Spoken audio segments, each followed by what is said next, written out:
Olá pessoal do nono ano, tudo bem com vocês? Espero que todos vocês estejam muito bem, com bastante saúde em casa. A aula de hoje é sobre força elástica. Pegue a apostila de vocês que refere-se a essa aula. Força elástica.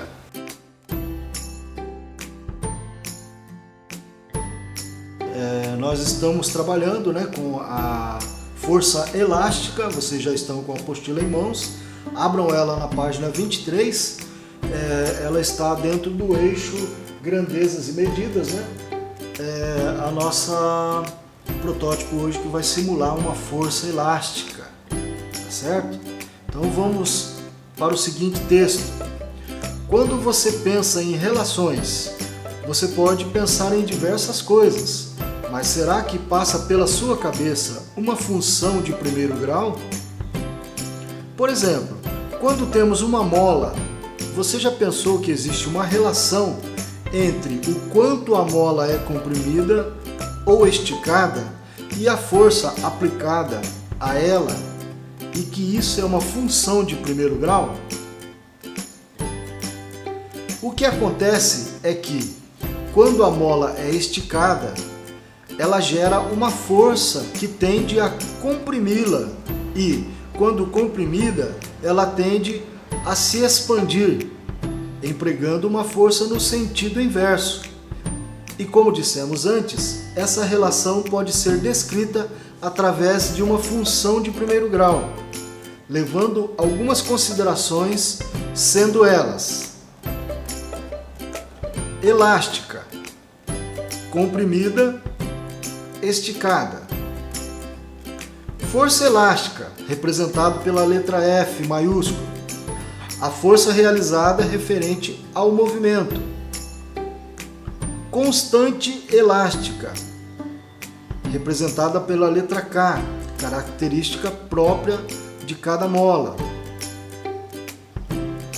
Deformação ou alongamento da mola, representada pela letra X minúscula.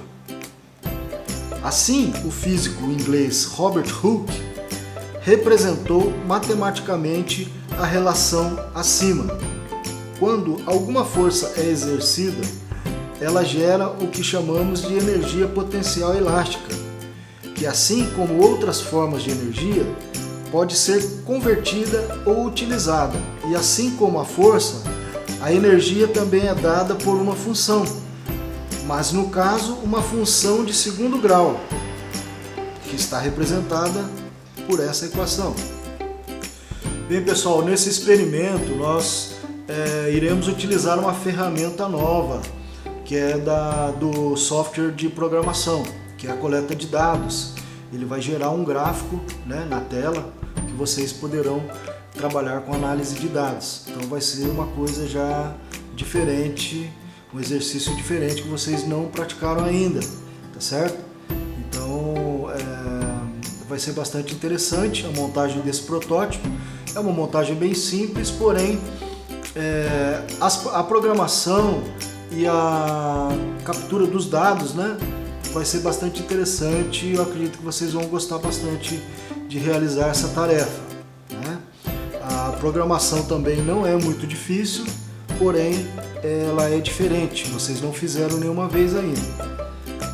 Tem uma nota importante aqui que diz assim: para a realização do experimento, considere a constante elástica da borracha, que é representado pela letra K, igual a 300 Nm força.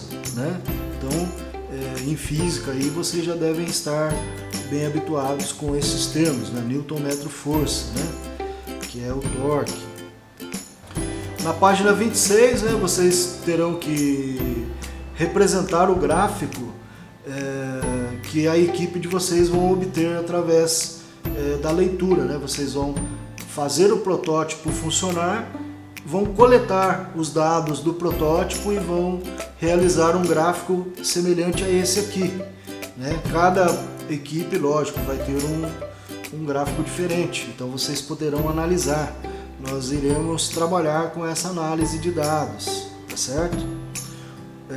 Na página 26 está escrito assim: O gráfico obtido é um gráfico que representa uma função de primeiro grau.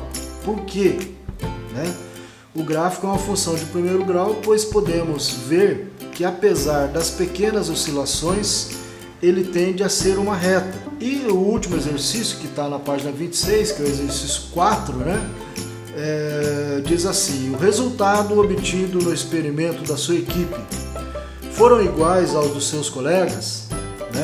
Então vocês vão compartilhar os resultados, vocês vão comparar o resultado da análise de dados.